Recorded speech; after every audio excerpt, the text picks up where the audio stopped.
সবাই তো ভালোবাসা চায়। তিনি ছিলেন খলনায়ক, তারপর ঘটনাক্রমে নায়ক হলেন। নায়ক হিসেবেই তার পরিচিতি, পেয়েছেন জনপ্রিয়তা। তোর জন্য কত সুন্দর বালা এনেছি। তার আরও একটি পরিচয়, তিনি হলেন বীর মুক্তিযোদ্ধা। 1998 সালের 8 অক্টোবর হঠাৎ করে তিনি চলে যান। যার কথা বলছি তিনি এক সময়ের জনপ্রিয় চিত্রনায়ক জসিম। তুই আবার ফিরে এসেছিস, মরি।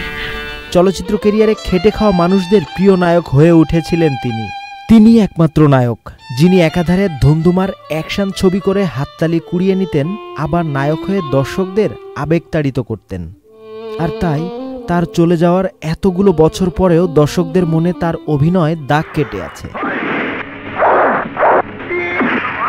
প্রয়াত বরেণ্য অভিনেতা আজিমের হাত ধরে চলচ্চিত্রে এসেছিলেন জসিম।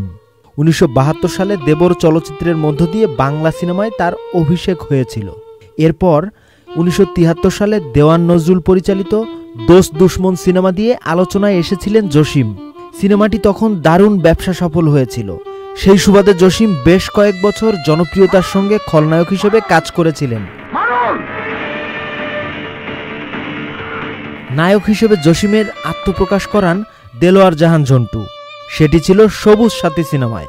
এরপর শতাধিক সিনেমায় নায়ক হিসেবে টানা কাজ করেছিলেন জসিম।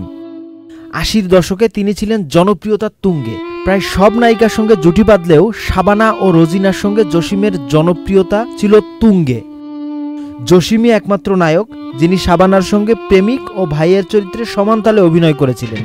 সবাই তো ভালোবাসা চায়। দুটি চরিত্রই দর্শকরা সাদরে গ্রহণ করেছিল।